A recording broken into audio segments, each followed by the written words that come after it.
Ani sme sa nenazdali, leto ubehlo ako voda a už sa nám začína ďalší školský rok.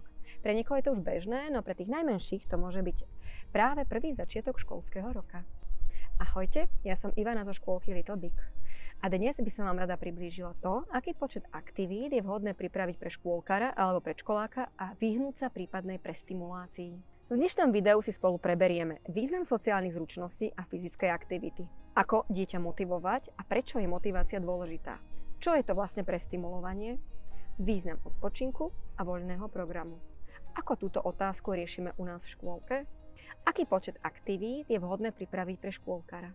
Význam sociálnych zručností a fyzickej aktivity. Sociálne zručnosti sú v predškolskom veku nesmierne dôležité. Deti sa v tomto období učia, ako sa správať v kolektíve, ako si nájsť priateľov a ako riešiť prípadné konflikty. A fyzické aktivity, ktoré zahŕňajú interakciu s inými deťmi, sú preto kľúčové. Napríklad športové krúžky, tanečné alebo spoločné hry na ihrisku poskytujú priestor na rozvíjanie týchto zručností. Pri takýchto aktivitách sa zároveň podporuje zdravý vývin nervovej sústavy, čo má pozitívny vplyv na celkový fyzický a duševný rozvoj dieťaťa. Ako dieťa motivovať a prečo je motivácia dôležitá? Je dôležité, aby bolo dieťa motivované zapojiť sa do danej aktivity. My ako rodičia by sme mali pozitívne podporovať svoje dieťa, aby skúšalo nové veci a ak prejaví záujem o konkrétnu aktivitu, mali by sme mu vyhovieť a podporiť ho. Motivácia však nemusí byť len slovná. Rodičia môžu ísť príkladom, ukázať dieťaťu, že je dobre skúšať nové veci a zbierať nové zážitky. Ako motivovať? Vytvorte pozitívne prostredie. Oceňujte úsilie dieťaťa, nielen jeho výsledky. Pochvála za snahu môže posilniť jeho sebavedomie a ďalej ho motivovať. Preukážte autentický záujem o jeho aktivity a úspechy. Nastavte realistické ciele. Pomôžte dieťaťu nastaviť malé, dosiahnuteľné ciele, ktoré vedú k väčším úspechom. To môže zvýšiť jeho pocit úspechu a motivácie. Nechajte dieťa zúčastniť sa na stanovovaní cieľov a plánovaní krokov k ním. To môže zvýšiť jeho angažovanosť. Podporujte zvedavosť a záujem.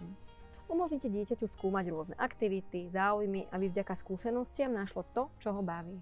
Pýtajte sa, počúvajte, zistite, čo dieťa zaujíma a čo ho motivuje. Prispôsobte aktivity jeho záujmom. Podporujte autonómiu.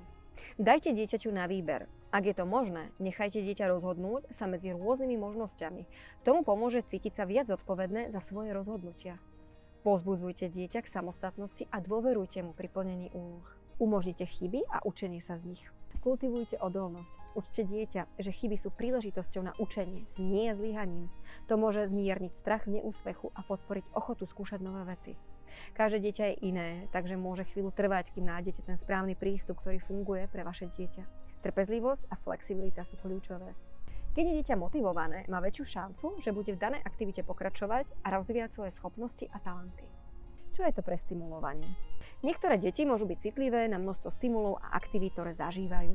Preto je potrebné pozorne sledovať správanie svojho dieťaťa a jeho emocionálne prejavy.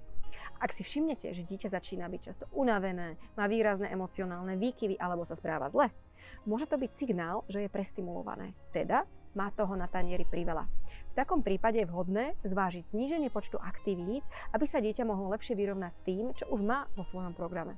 Význam odpočinku a voľného programu. Rovnako dôležitý ako aktivity je pre deti aj čas na oddych. Deti v predškolskom veku potrebujú ešte viac času na regeneráciu ako v dospelí, pretože ich svet je plný nových podnetov a zážitkov, ktoré musia spracovať. Je nevyhnutné, aby mali vo svojom dennom režime priestor na voľný program, kde môžu byť len tak oddychovať, spracovávať zážitky vlastným tempom. Ako túto otázku riešime u nás v škôlke? Deti majú čas na oddych po ranných aktivitách a voľnej hre v lese. Nikoho nenútime spať, ale chceme, aby deti pochopili, že oddych je pre náš organizmus dôležitý. Na zastavenie sa sú výborné mindfulness aktivity, ktoré robíme na každodennej báze. Aký počet aktivít je vhodné pripraviť pre škôlkara? Keď príde na otázku, koľko aktivít je pre škôlkara alebo predškoláka vhodných, odpoveď nie je úplne jednoznačná. Každý z nás je iný a teda každé dieťa má svoje vlastné potreby, schopnosti a záujmy, ktoré by sme ako rodičia mali brať do úvahy pri výbere týchto aktivít. Pri rozhodovaní je však dôležité nájsť určitú rovnováhu medzi rozvojom sociálnych zručností, podporou talentov a zabezpečením dostatočného odpočinku. Pri rozhodovaní by sme sa ako rodičia mali riadiť zásadou menej je viac. Aby sa nestalo, že bude dieťa preťažené, je potrebné zabezpečiť mu dostatok času a oddychu na voľnú hru. Výber a počet aktivít pre predškoláka by mal byť individuálny, založený na testovaní a pozorovaní dieťaťa a jeho potrieb.